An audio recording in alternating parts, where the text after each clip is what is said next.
If you are a profitable business owner, the Trump's tax plan for 2025 and beyond is going to affect you by a lot. How much money you pay in taxes, what type of deductions you take, and so forth.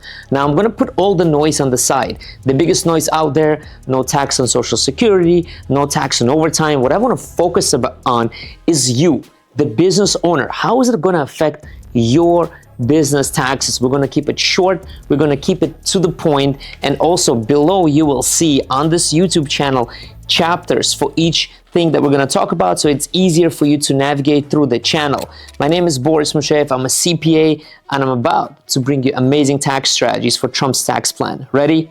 Let's get started. Hey, thanks so much for watching this video on my YouTube channel. My name is Boris Musheyev. I'm a CPA and a tax strategist. Every week, I release a tax strategy video here on YouTube for you, the profitable business owner. My goal is to completely simplify this tax strategy so that you can understand it. At the same time, you're able to go ahead and implement this tax strategy, or at least take it to your accountant so he can implement it for you. But if you don't have a tax advisor, you gotta get yourself a tax advisor so these tax strategies could be implemented for you in your business. Thank you so much. Don't forget to subscribe if you love the video. Let's go ahead and start saving you money on taxes. Okay, before we continue, it's really important to know that today is February 10th of 2025. Everything that Trump administration has announced is not yet law. Most likely, majority of them will pass in Congress, and that is exactly what we're going to talk about here. Now, one of the things that we're going to talk about, I'm really going to focus on 6 things over here that it's going to affect you, the business owner. The vehicle loans, when you take out a loan on the vehicle, okay? I've always talked about how can you write off your personal car on your business taxes if you're not using it 100%? Well, what happens to the other percentage that is used for personal? Mr. President Trump has actually some great plans for you. We're going to talk about that. We're also going to talk about bonus depreciation. It's finally may come back, and I think it will strongly come back to 100%. That is going to affect you if you're buying cars over 6,000 pounds for your business, or if you are investing in real estate. Huge opportunity for those that invest in real estate. Research and development tax credits.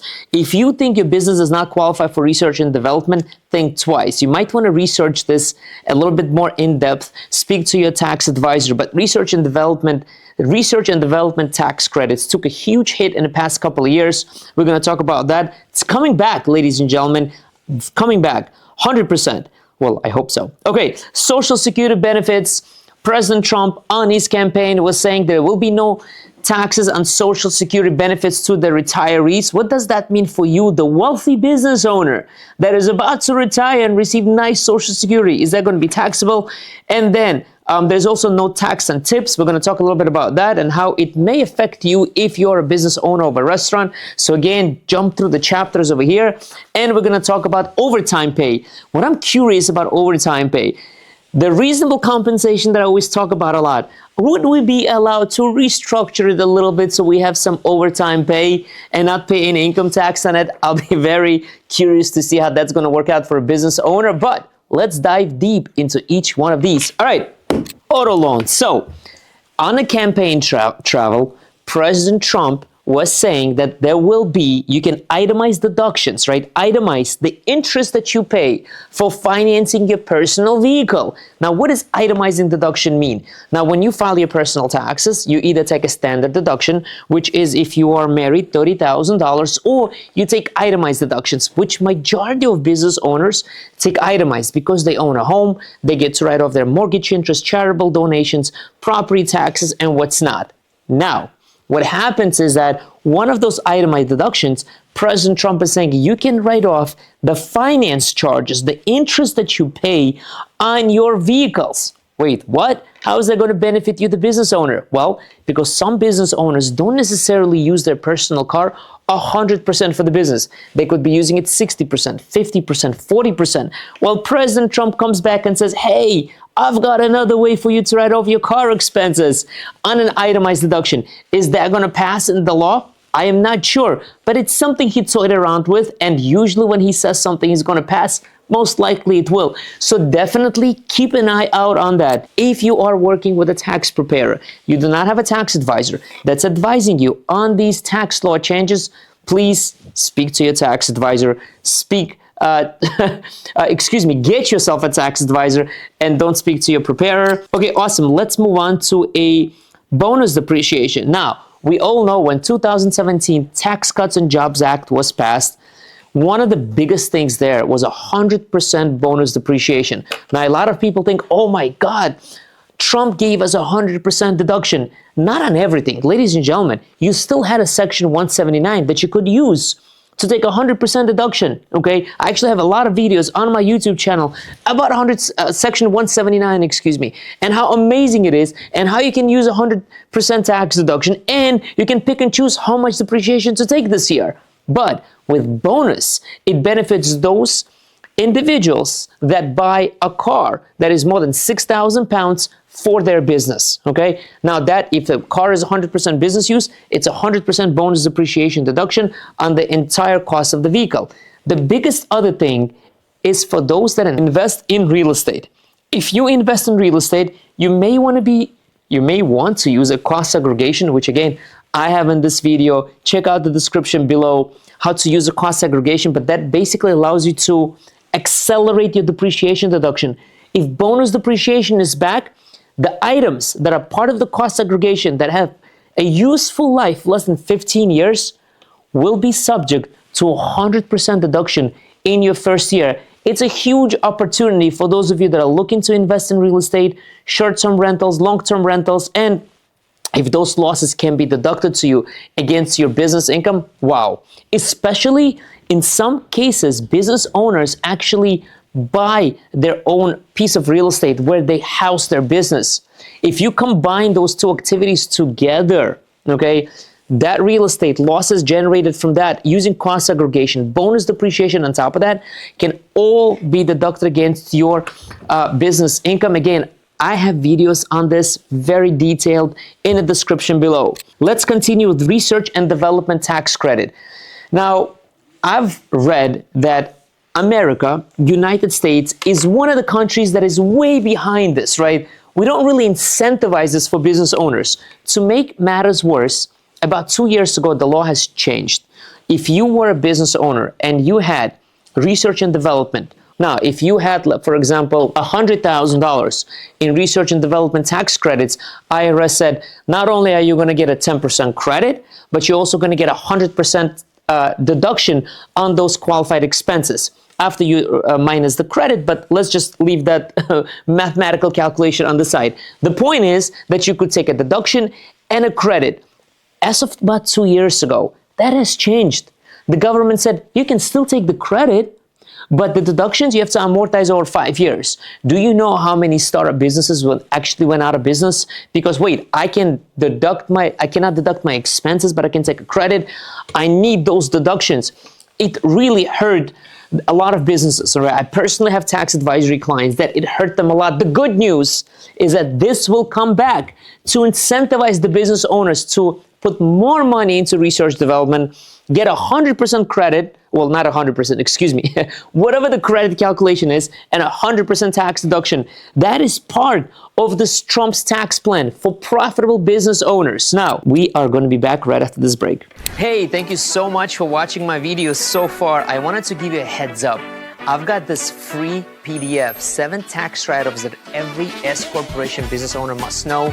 The link to this free PDF is down below in the description. So to make sure to download it, that's it. Now let's get back to the video. Okay, welcome back again. If you're watching this long, you're probably a fan already. So please go ahead and subscribe to my channel. Let's continue with Social Security benefits for wealthy business owners that are about to retire from their business. They've got tons of money, tons of income coming in. They had a tax advisor. Everything was planned accordingly. Amazing. Now you're receiving Social Security benefits. Are they going to be taxable to you?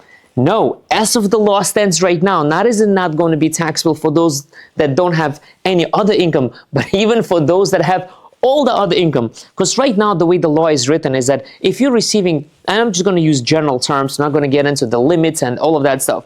If you're a retiree, your only income is Social Security benefits, those Social Security benefits are not taxable to you. Now, if you're receiving Social Security benefits, as the law stands right now, and you have other sources of income, you are reaching that point where about 85% of your Social Security benefits, right, up to 85% of the Social Security benefits will be taxable to you.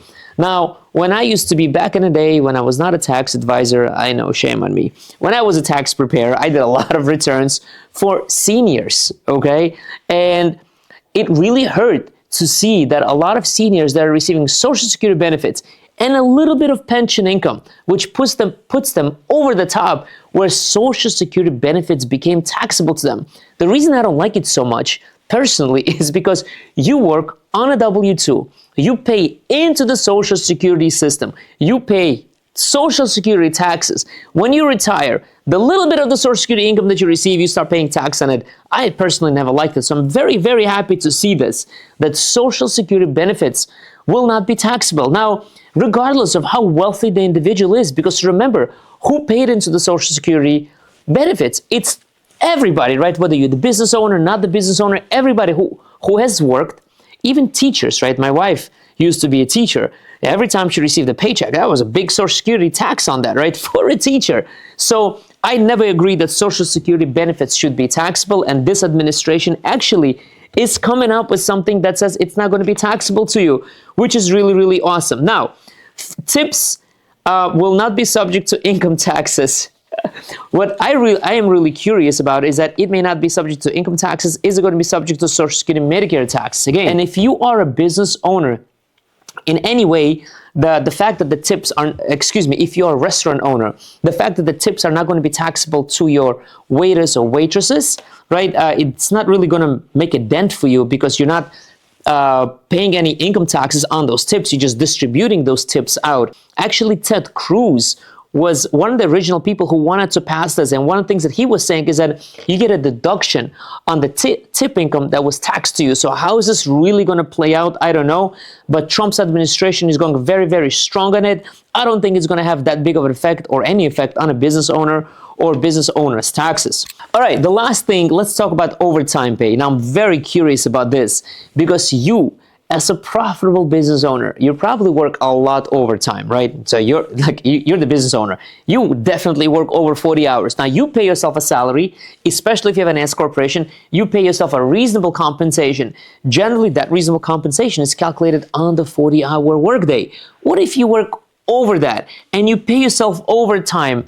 Will that be taxable to you? I'm very curious to see how that's going to work out. I'm going to start paying myself an overtime pay if this applies to everybody. It could be that, highly compensated employees doesn't apply. It applies to administrative staff, doesn't apply to exempt employees that are exempt from overtime, such as professionals like, accountants or attorneys or whatever that may be. So it's very, very interesting to see how that's going to turn out and if it's going to benefit the business owners in any way, because there's going to be huge strategic opportunity for you, the business owner, to work with your tax advisor to restructure your pay for overtime pay. So again, I'm not sure how this is going to work out. I'm definitely keeping an eye on this because I think this could be also a great opportunity for a business owner. Now, if you watched this video this far, I just want to say thank you for watching. Please make sure to subscribe, to like, share it with other business owners, comment something, say hello, whatever that may be. Thank you again, and until the next time.